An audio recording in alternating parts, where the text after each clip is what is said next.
Hello. This is Sheri from the Sheri Kaye Hoff Show, where we focus on living joyfully in your life and business. You can reach us at sherikayhoff.com. That's SherikayEhoff.com. I want to welcome my guest, Pete Devenyi, who spent his 37-year engineering career working in software and technology development in the fields of networking, telecommunications, and logistics. He held senior technical executive positions at large global companies such as RIM and Dematic. He earned bachelor's and master's degree in electrical engineering from the University of Toronto and continues to consult actively in the fields of warehouse automation, software development, and robotics. He lives in Waterloo, Ontario. To contact Pete, go to petedevenyi.com. That's petedevenyi.com. Welcome, Pete. I'm so excited that you're here today. We're going to have a great conversation. Thank you, Sheri, for having me, and I am truly looking forward to have this conversation as well. Been looking forward to it for a while. Yeah, I have a lot of friends in Toronto and clients in Toronto. So, and I grew up in northern Minnesota, which isn't too far away from there. It's even colder there than it is in Toronto. Much colder. I've been there several times, and I never knew a Canadian could get so cold in the US, but it happens. Yeah. So that's why I moved to Colorado, because even though we have snow in the mountains, we don't get that minus 50 degree weather. So, all right. Well, let's just dive in. We have so much to talk about here today. So you talk about this idea that responsibilities grow. As your responsibilities grow, you have to manage differently, manage your life differently. So let's talk about that. What do you mean by that?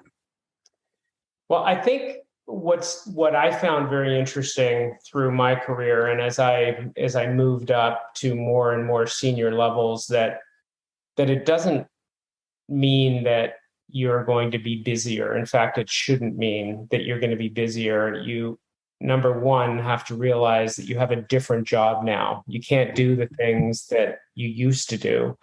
You have to take your new responsibilities seriously. What I did is I managed my life with two lists all the time. I had a to-do list and a follow-up list, and it kept me grounded. Made sure I knew what the most important things were that I had to focus on. And my follow-up list, I religiously documented every item that someone owed to me. And I would follow up with them before that due date arrived. And by managing my life at work with these two lists, it allowed me to focus on what was most important.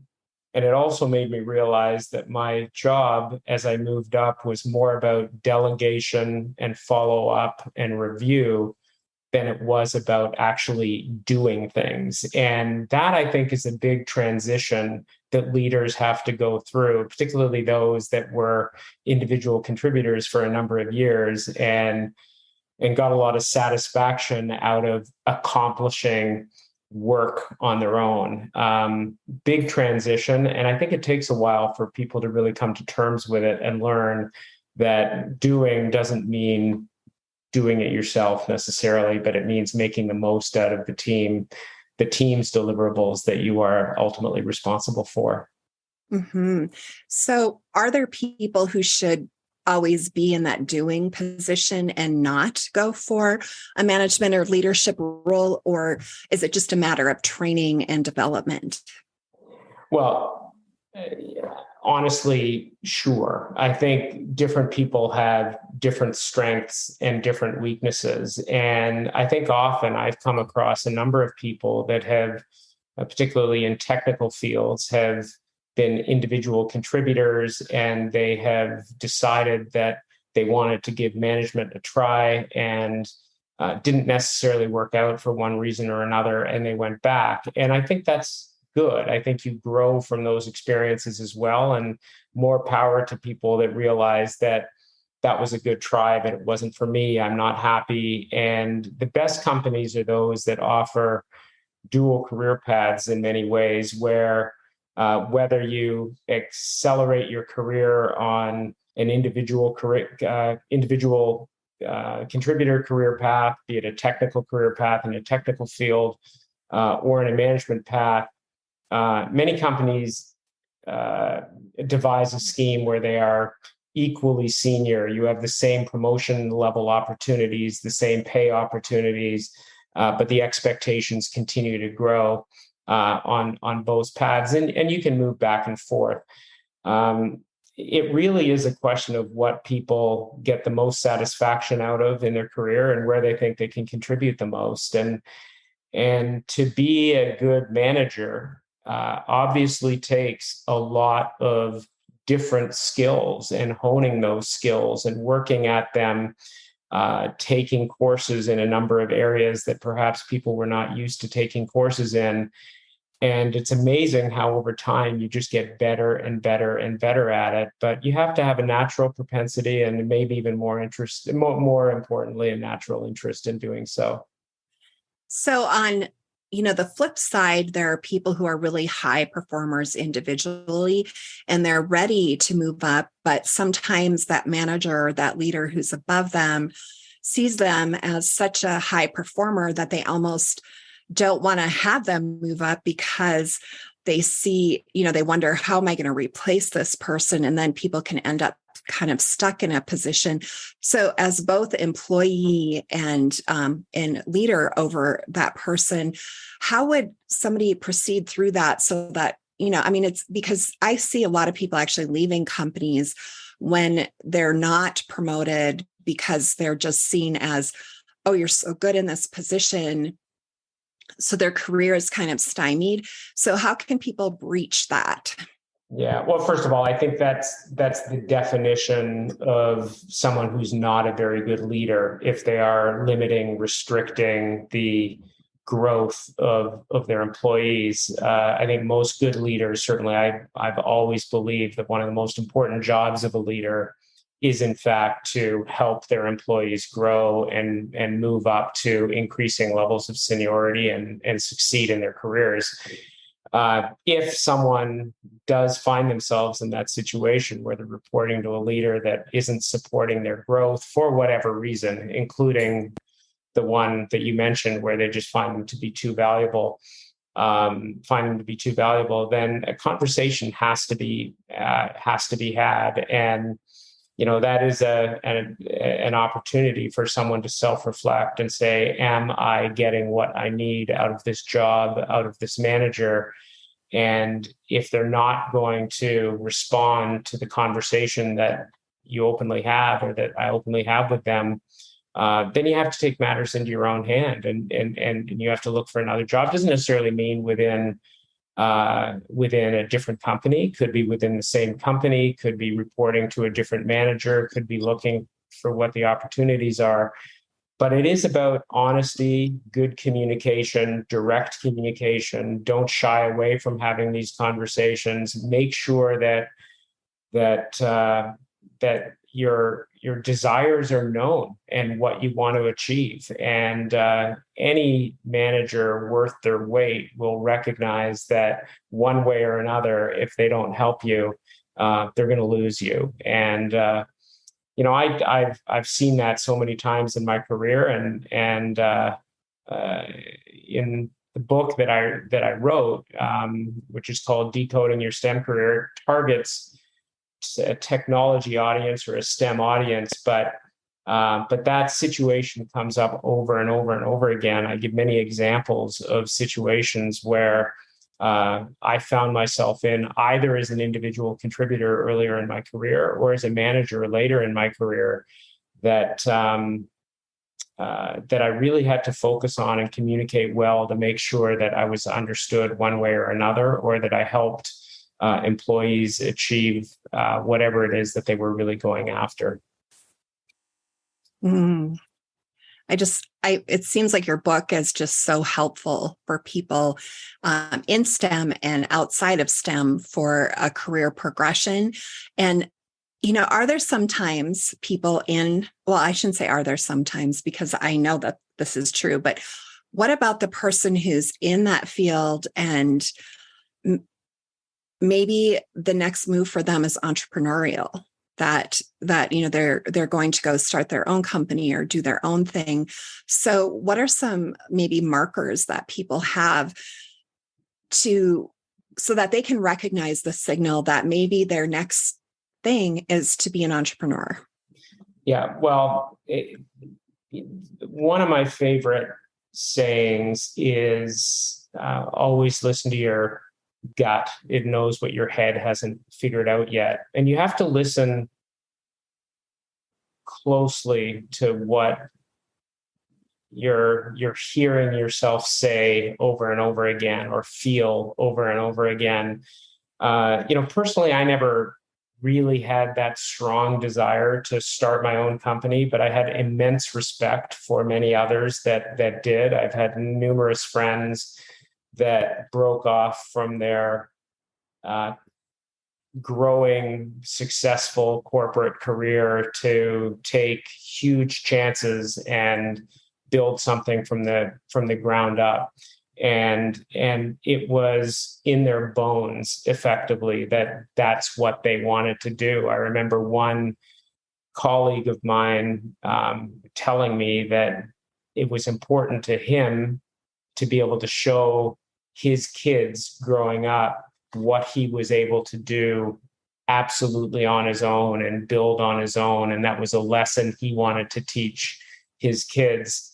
And I think that's fantastic. And it is this burning desire to do such a thing. And by all means, go for it, take chances. If you can do it when you're younger and you have a chance to make, some mistakes and try over again, even better. But success takes so many different forms for different people. And I think the most important thing is to understand what success looks like for you, and then to make sure that you build up the skills, which may be technical skills coupled with a whole host of soft skills that are required, and business skills, of course, that are required for you to be successful in whatever way you deem you're going to go after. And so yeah, that's how I've always seen it. So there's a lot of wisdom in that, to recognize that feeling of the gut. And that's my favorite question to ask my kids, to ask my clients when they're really agonizing over something, well, what is your gut telling you? And it's hardly ever wrong. So I love that you brought that up. So when we look at the role of kindness in the workforce, sometimes that's glaringly missing, and some people are exceptional at it. So how do you see the role of kindness?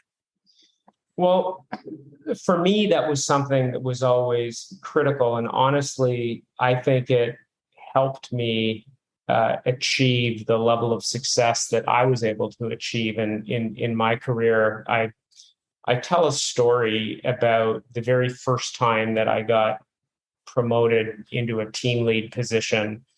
And the way it happened is that I was working with a student on a project who was a very highly regarded student, top of his class, was on a work term. And I helped him with his work term project, which he had to submit when he went back to school. It had to be about what he learned when he was off in this co-op term. I shared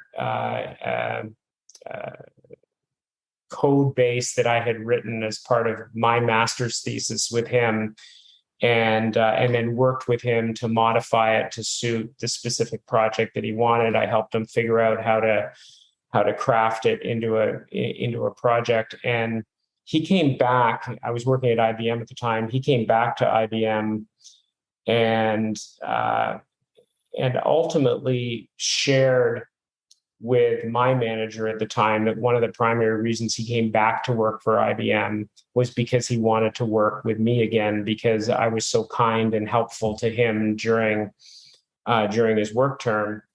And I'd heard subsequently that whole initiative contributed to me being put into my first team lead position after getting that feedback. It was certainly not my intention, but that was the side effect of being kind. And I have seen this sort of thing happen time and time and time again in my career. It was a 37-year career. There's lots of opportunity to be kind. And over that period of time, it pays you back, but it needs to be an authentic kindness. It can't be inauthentic. It has to be real, has to be done for the right reasons. You have to put the team ahead of yourself. And when you do that, it pays you back. Mm-hmm. Yeah, I like to say no effort goes unrewarded. Like, even if you don't see that effort in what you're doing at that moment, there's some kind of reward maybe in a different direction. But that's what I think sometimes holds especially young people back, is that, they want to grow, they want to get, bigger, they want to go up the ladder. And so then it's like, well, if I'm helping this other person, what's happening to my work? But that, you're right, that kindness, it just kind of, it's like a synergistic energy. It elevates everyone and brings everyone, up to a higher level. Yeah, I think back early in my career to all the people who were kind to me, genuinely kind to me, genuinely wanted to help me succeed. And I never forgot them. Similarly, I never forgot those people who were unkind to me. They stick with me just as strongly in a negative way.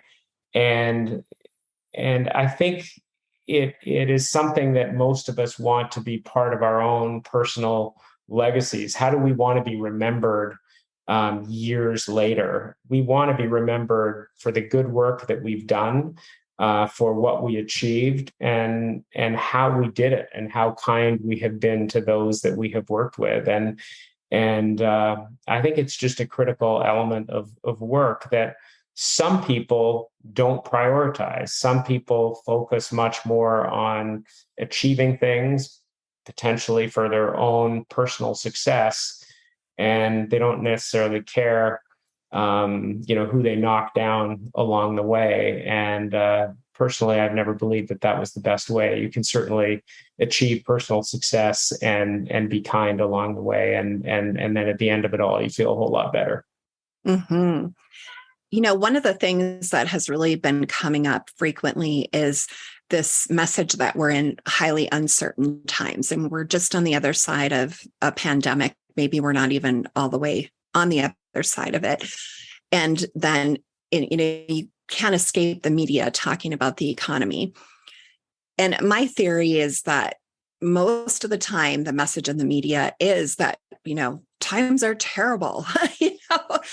They rarely say, we're booming, we're doing great, everything's doing great. But when it starts to be so repetitive that, the economy is struggling, this is struggling, that's struggling, how do you think people can thrive during uncertain times? Not just survive, because I think a lot of times the message is that, I just got to make it through this, but that's not really a way to live life. So how can people thrive during this kind of uncertain time, or any uncertain time that they have in their life? Well, I think we first have to realize that, life is not nearly as bad as it may sound by listening to all the negative news that we hear repeatedly. In many ways and on most measures, if you look at the world today, the world in which we live, and the opportunities that we have, they are greater than they ever have been in the history of time. And so I think we have to be realistic and recognize that, most importantly, to achieve what we really seek to achieve and to maximize our own potential, it is so important to set a plan, to understand what you're good at naturally and what you're not good at naturally, and put a real concerted, slow but steady effort into getting better at those things. And it could be communication skills. I know early in my career, I was a terrible communicator. I got exceedingly nervous. I sweat when I presented, even to small audiences, embarrassingly so. And I took communication courses to learn how to communicate more effectively to large audiences, which had all sorts of positive byproducts in terms of one-on-one conversations, speaking on my personal time, giving performance reviews, et cetera. And slowly over time, it just ingrained in me this sense of confidence in communicating with people. But it was because of the realization that I knew I had a problem in this area that I needed to fix. And whatever those limitations are, I think, going after them, figuring out how to get better, is so critical. And then one day you'll almost forget that you've had that problem earlier on in your life, and careers will flourish as a result if you do that. Mm-hmm. I want to go back to this idea of kindness, and thank you for giving your take on thriving during uncertain times and really thriving during any time. But if we take a step back to this idea of kindness, can you ever be too kind?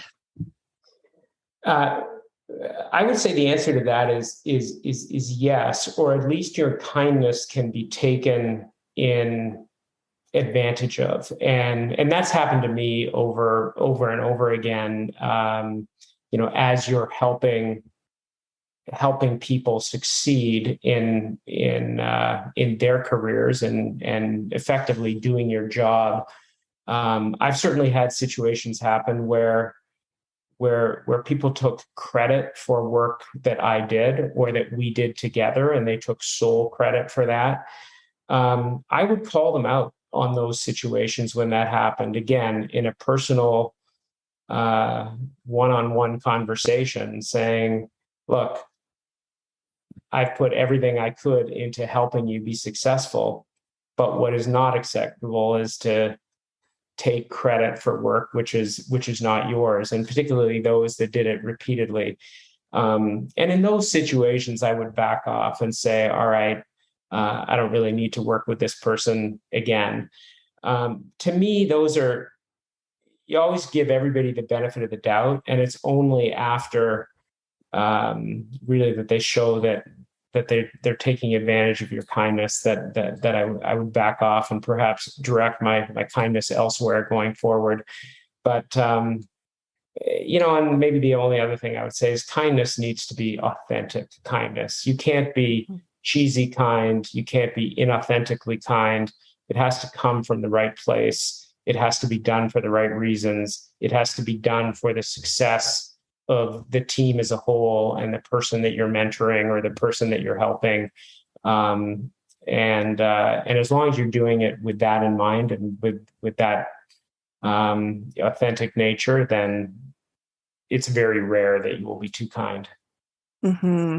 So what I hear you saying is that character and values count, and maybe count the most when you look at your career, like aligning with your values that you have and being a person of high character.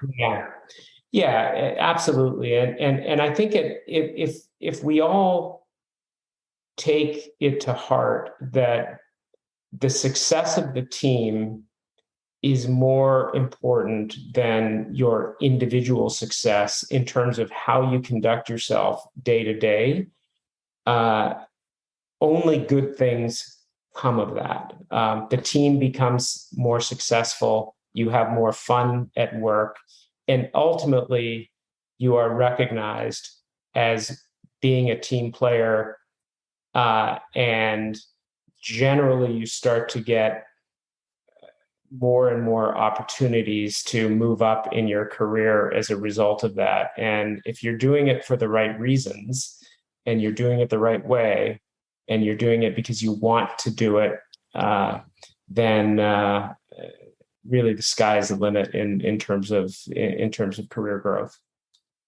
Well, it's so interesting because, my kids are in that stage of just developing their careers. They're in their 20s, and my daughter just had the opportunity to interview for a team lead position, and both she and her best friend at work were going for the same position, as well as other people were going for this position. But my daughter, during the interview, really talked up her friend, talked about all the work they did together.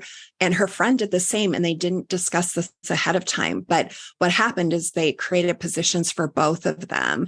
So they both got team lead positions. And, it could have been a really competitive thing. Honestly, I think I was nervous. I was like, what is she going to leave her job if her best friend gets, promoted instead of her, at work? And I thought, gosh, I just got to trust this girl. She just aligned perfectly. So I think that is a great message, that when you have that value on the project or the value on what it's doing for the company, people do recognize and see that. And they maybe didn't anticipate creating two positions, but they did, because they saw the value, such high value in both of them. So yeah, no, I think that's fantastic. And clearly she has a level of wisdom beyond her years. And I think that's what employers are looking for in people, no matter what the role is and what your individual skills may or may not be. It's how do you interact with other people, and are you giving credit to other people, and are you truly a team player? And there's probably no better way to show that than to go into an interview the way your daughter did. So I'm not surprised. So how can people find you? What's the best way for people to find you or buy your book? Well, the book, thank you for that, is available in pretty much anywhere. Amazon is easy, and they do a great job delivering it in a day. It's called Decoding Your STEM Career, but it's available at any online bookstore. And people can contact me at my website, Pete Devenyi, DEVENYI.com. And I love to hear and discuss things on pretty much any topic related to the book, or related to a whole host of other interesting topics. And I respond to everyone. So be great to hear from some of your listeners. Thank you so much. So what is the one or two big takeaways you'd like to have our listeners get from this conversation that we've had here today? I guess what I would say, and one of my favorite authors is Malcolm Gladwell. And he says the level of success, based on a study he did, the level of success achieved by those with IQs between 125 and 185 is minimal. What that whole study shows is that in order to be truly successful at the highest levels, you have to be smart, but you only have to be smart enough. Beyond a certain threshold, success is determined by a wide variety of traits. And those include the likes of being a great communicator, being a great team player, all of the soft skills that differentiate a person from the next. You don't have to be the smartest person in the room. You just have to be smart enough. And you have to put the effort into building up all of those other skills to truly achieve your maximum potential. And I think that's really what it's all about. And that's what I've tried to focus on throughout my whole career. Well, thank you so much, Pete, for being here today. Thank you, Sheri.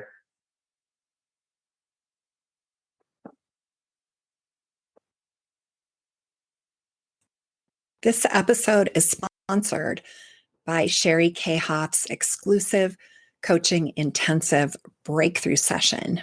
For more details, stop by sherikhoff.com.